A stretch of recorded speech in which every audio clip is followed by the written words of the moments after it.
Σήμερα θα δούμε το μάτς Παναθηναϊκό Ολυμπιακό και θα το δούμε μαζί και στο τέλος θα σας πω δύο βασικά πράγματα ή δύο βασικές αιτίες γιατί ο Ολυμπιακός έχασε το μάτς ή ανάποδα γιατί ο Παναθηναϊκός κέρδισε το παιχνίδι. Είμαι ο Λάζαρος Παπαδόπουλος, για όσους με ξέρετε Λάζος, είστε στο κανάλι του Low Post Media, γι' αυτό κάντε like, subscribe και share αυτό το βίντεο. Από στατιστικής πλευράς το μάτς ήταν εντελώς ισορροπημένο. Είχαμε τα ίδια rebound, τα ίδια λάθη, τα ίδια block πάνω κάτω, ίδια δίποντα πάνω κάτω, ίδια τρίποντα, ίδια ποσοστά στα δίποντα, ίδια ποσοστά στα τρίποντα, ίδιες βολές, αλλά όχι ίδια ποσοστά στις βολές. Πάμε να δούμε ένα-ένα πώς εξελίχθηκε το μάτς. Πρώτο δεκάλεπτο.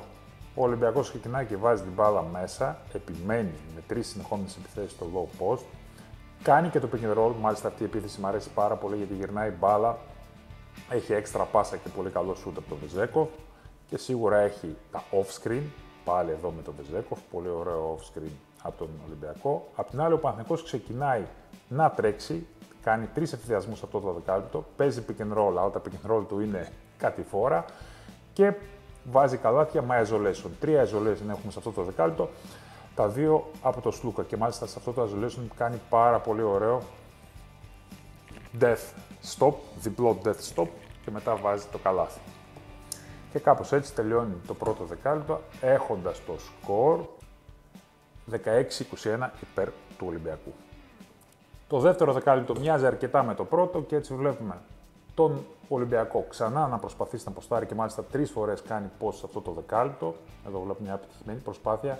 Pick and roll με πάσα στο roller και ευθυνδιασμό. Αλλά ο ευθυνδιασμός είναι πολύ χάλια σε αυτό το δεκάλεπτο για τον Ολυμπιακό, όπως και στα άλλα δεκάλεπτα. Απ' την άλλη, ο Παναθηναϊκός παίζει pick and roll,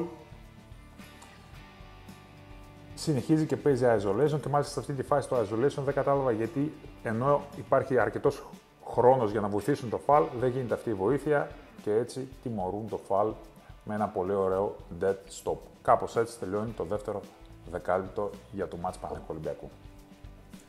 Τρίτο δεκάλεπτο, ο Ολυμπιακός προσπαθεί να ρίξει το ρυθμό, δεν κάνει κανένα απολύτως ευθυδιασμό. Πώς βάζει καλάθια? Με επιθετικά rebound, έχει 3 επιθετικά rebound σε αυτό το δεκάλεπτο και μάλιστα βλέπουμε εδώ ακριβώς βλέπουμε ένα επιθετικό rebound του Σάσα Βεζέκο, ο οποίος διαβάζει πολύ καλά τη φάση, βλέπει την αδύνατη πλευρά, παίρνει τη θέση και βάζει το καλάθι. Και pick and roll. Κάνει πάρα πολλά pick and roll σε αυτό το δεκάλεπτο ο Ολυμπιακός. Εδώ διαλέξαμε ένα από τις πιο ωραίες φάσεις, βέβαια χωρίς επιτυχία. Ο Παναθηναϊκός από την άλλη και αυτός προσπαθεί να ρίξει σε αυτό το δεκάλεπτο το ρυθμό, δεν κάνει ευθυδιασμούς, κάνει όμως pick and roll και επιθετικά rebound. Βλέπουμε αυτή τη φάση στο pick and roll. Γελάω εδώ γιατί ο Γκος κοιμήθηκε εντελώς και το έχει κάνει αρκετές φορές, είναι τραγικός στην pick and roll άμυνα και εδώ βλέπουμε πολύ ωραία επιθετικά rebound από το Παναθηναϊκό. Και πάμε στο τελευταίο δεκάλεπτο. Ο Ολυμπιακός προσπαθεί να βάλει την μπάλα μέσα. Ο Βεζέκοφ εδώ έχει πλεονέκτημα και δεν καταλαβαίνω γιατί δεν πάει πιο μέσα και θέλει να σουτάρει. Γίνονται cuts, γίνονται pick and roll. Εδώ ο Γκος βλέπει 9 αντιπάλους. Και ο Παναθηναϊκός από την άλλη προσπαθεί να τρέξει στον ευθυδιασμό και μάλιστα εδώ πολύ ωραίο ευθυδιασμό με ένα ωραίο death stop. Pick and roll και isolation και μάλιστα κοιτάξτε πόσο ωραίο isolation με διπλή πάσα και ένα μικρό μπασιματάκι.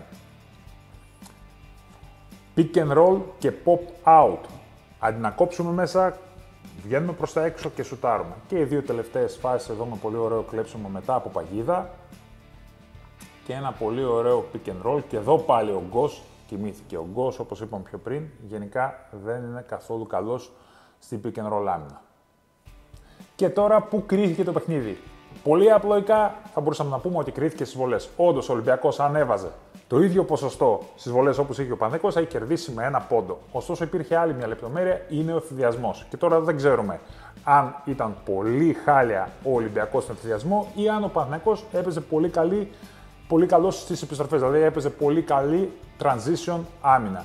Ο Ολυμπιακός συγκεκριμένα έκανε 20 επιθέσεις και εδώ όταν λέμε 20 επιθέσεις στον ευθυδιασμό μιλάμε και το πρωτεύον και το δευτερεύον ευθυδιασμό και το ποσοστό του ήταν κοντά στο 30%. Να θυμηθούμε ότι το ποσοστό στον ευθυδιασμό, δίποντα τρίποντα, πρέπει να είναι πάνω από 70-80%. Γιατί στην ουσία έχεις το πλεονέκτημα, έχεις ένα παίκτη παραπάνω, άρα σχεδόν όλες τις φάσεις πρέπει να τις τελειώνεις. Είτε να παίρνεις φάουλ, είτε να βάζεις δίποτα, είτε να βάζεις τρίποτα. Θα σας δείξω μια συγκεκριμένη φάση, γιατί είναι πολλές φάσεις που είδαμε. Πολύ χάλια του Ολυμπιακού στον ενθουσιασμό. Θα σας δείξω μια πολύ συγκεκριμένη και θα τη σχολιάσουμε μαζί. Εδώ ο Ολυμπιακός παίρνει το rebound, ενώ έχει κάποιο πλεονέκτημα.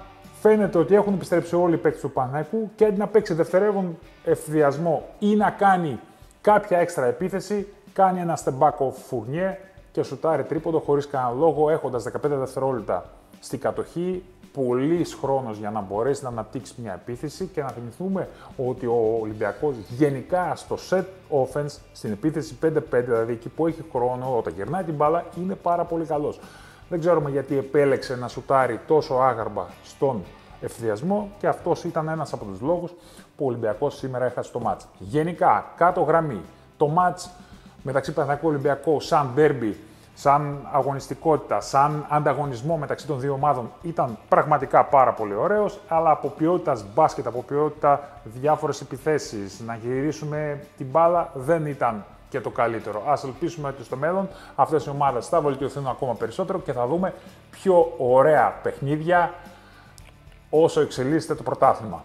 Αν σας άρεσε αυτό το βίντεο, αν θα θέλετε περισσότερα τέτοια βίντεο, περισσότερες αναλύσεις, γράψτε στα σχόλιά σας. Διαβάζω όλα τα σχόλια, ειδικά αν τα γράφετε στις πρώτες μέρες. Και να θυμάστε ότι το μπάσκετ είναι απλό. Απολαύστε το.